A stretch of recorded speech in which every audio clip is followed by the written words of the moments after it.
مصر کے اہرام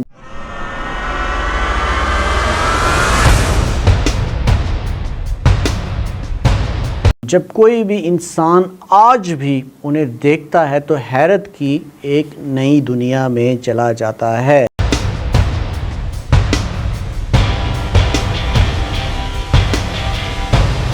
لیکن مسلسل تحقیقات کے بعد بھی سائنسدان اس بات پر حیران ہیں کہ یہ اتنے بڑے بڑے سینکڑوں ہزاروں ٹن وزنی پتھر کیسے یہاں پر لائے گئے، یعنی ایک صحرا میں۔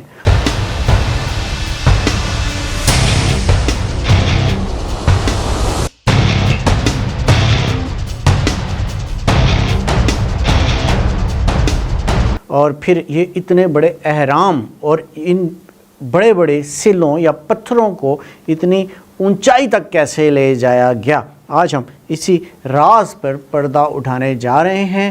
آپ دیکھ رہے ہیں پروگرام سراغ رساں اور میں ہوں زیڈ اے ملک۔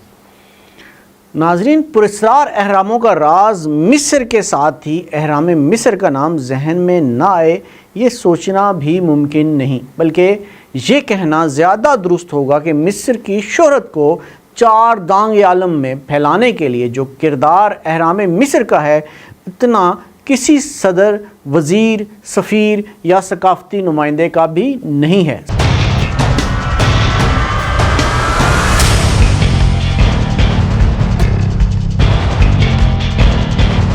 سبھی جانتے ہیں کہ اہرام مصر کی برسا برس سے قائم و دائم مقبولیت میں اصل ہاتھ اس کی پراسراریت کا ہے، جو صدیوں سے ان عجائب عالم سے وابستہ چلی آ رہی ہے۔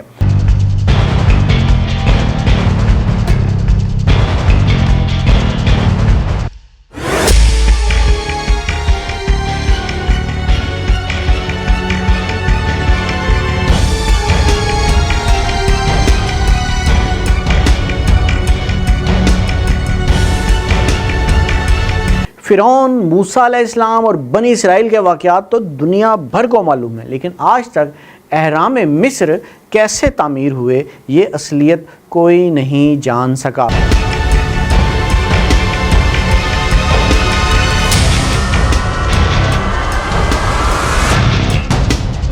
ویسے تو فرعون، حضرت موسیٰ علیہ السلام اور بنی اسرائیل کے ساتھ منسوب بہت سارے واقعات سوائے ان کے جن کو قرآن پاک میں بیان کیا گیا ہے درست ہونے کا کوئی ثبوت نہیں ملتا، کیونکہ اس دور میں کتاب کا تصور نہیں تھا، اگر تھا تو اس کا کوئی بھی ثبوت نہیں ہے۔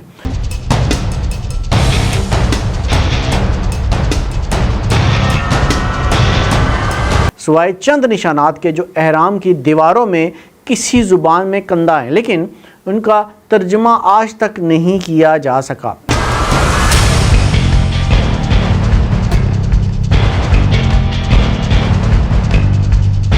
اہرام مصر کی تعمیر اتنی ہی پراسرار تھی جتنا ان کی اپنی ساخت اور ترتیب ہے۔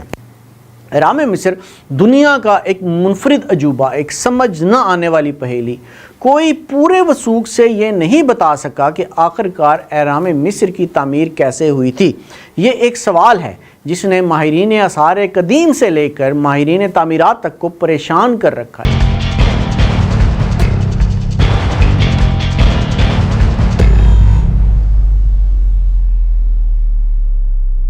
اہرام مصر میں 3 ٹن یعنی 3000 کلو گرام سے لے کر 300 ٹن وزنی پتھر استعمال ہوئے ہیں۔ ایک خیال تو یہ ہے کہ ان اہرام کی تعمیر پر لاکھوں غلام معمور کیے گئے ہوں گے جنہوں نے یہ عظیم الشان مقبرے بنائے، مگر اس خیال کی تائید بھی اس میں شواہد موجود نہیں۔ اگر اتنی بڑی تعداد میں غلام تھے تو ہر ایک حرم کے پاس وسیع و ریز رہائشی علاقے بھی ملنا چاہیے تھے، لیکن اب تک جتنے بھی آثار ملے ہیں وہ غلاموں کی اتنی بڑی تعداد کی نفی کرتے دکھائی دیتے ہیں۔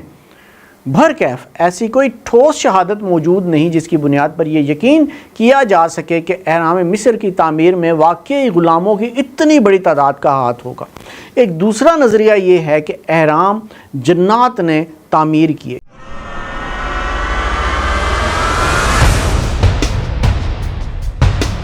کے حوالے سے بہت سارے علماء کرام اور ریسرچرز دعویٰ کرتے ہیں، اور جنات کی تعمیر کا ایک ثبوت یہ بھی دیا جاتا ہے کہ حضرت سلیمان علیہ السلام چونکہ جنات سے تعمیرات کرواتے تھے، اس لیے تعمیراتی کام جنات کر سکتے ہیں۔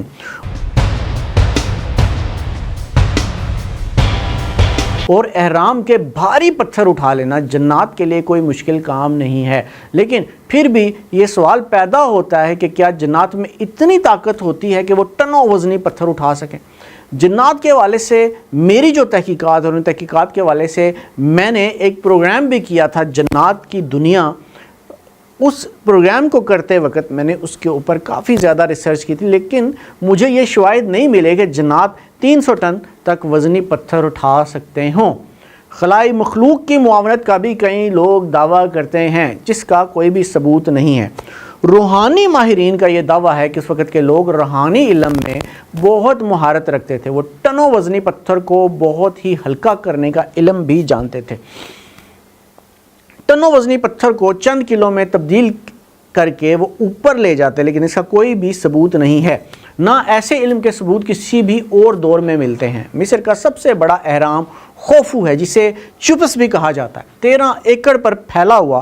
اس کی ابتدا میں بلندی 842 فٹ تھی، جو ایک منزل گرنے سے اب اندازاً 450 فٹ رہ گئی ہے۔ اس کی چوڑائی 755 مربع فٹ ہے، اور اس کی تعمیر میں تقریباً 23,000 پتھر کے بلاک استعمال کیے گئے ہیں، جن میں سے ہر پتھر کا وزن 5.2 ٹن ہے۔ جو سلیں شاہی مقبرے پر نصب ہیں وہ 1400 من وزنی ہیں۔ ان کی تاریخ تکمیل اندازاً 2680 قبل مسیح کی بیان کی جاتی ہے۔ جن دنوں نپولین بوناپارٹ نے مصر فتح کیا تو اس کے ماہرین نے بتایا کہ اگر سرائے غزہ میں موجود ان 3 بڑے اہراموں میں جو پتھر استعمال ہوئے ہیں ان سے پورے فرانس کے گرد دیوار کھڑی کی جائے تو یہ دیوار تقریباً 10 فٹ اونچی اور 1 فٹ چوڑی ہوگی۔ آپ اندازہ لگائیں کہ پورے فرانس کے گرد اہرام مصر کی بنیاد جو ہے وہ چوکور ہے، مگر اس کے پہلو جو ہیں تکونے ہیں۔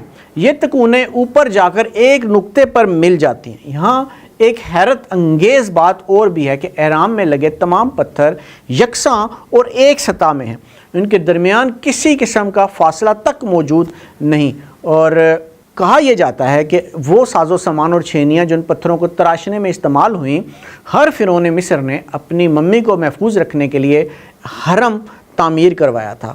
اصل مدفن حرم سے بہت نیچے اس چٹان میں کھود کر بنایا جاتا ہے جس پر حرم کی تعمیر کی جاتی تھی۔ مصر کے فرعین نے مقبروں کے نزدیک بنے ہوئے ان قدیم مقبروں کے بارے میں ماہرین کا کہنا ہے کہ ان میں 10,000 سے زائد افراد کی قبریں موجود ہیں جنہوں نے اہرام مصر کی تعمیر میں دن رات محنت کی تھی۔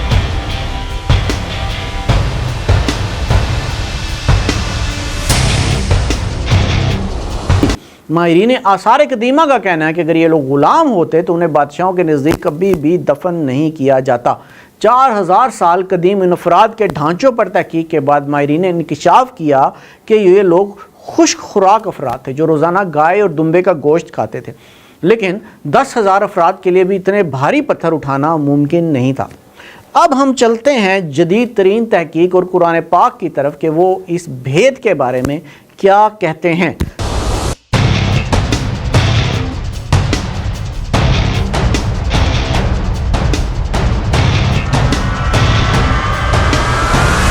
سب سے پہلے سمجھنے کی بات یہ ہے کہ اتنے بڑے بڑے ٹنوں وزنی پتھر اتنی بڑی تعداد میں کہیں سے بھی لانا ممکن نہیں، نہ اتنی بڑی تعداد میں اتنے بڑے پتھر کسی بھی جگہ سے مل سکتے ہیں۔ اہرام کیسے بنے؟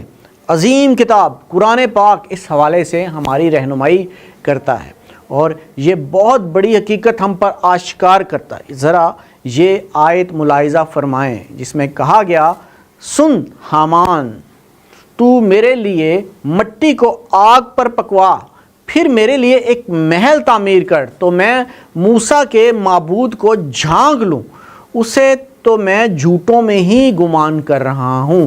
یہ آیت تھی سورہ القصص کی 83 نمبر یعنی 83 نمبر۔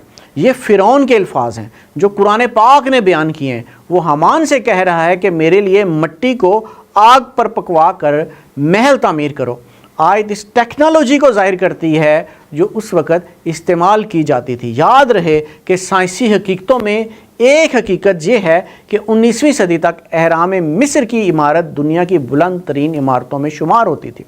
اب انتہائی جدید ترین ریسرچ آپ کے سامنے پیش کرتا ہوں۔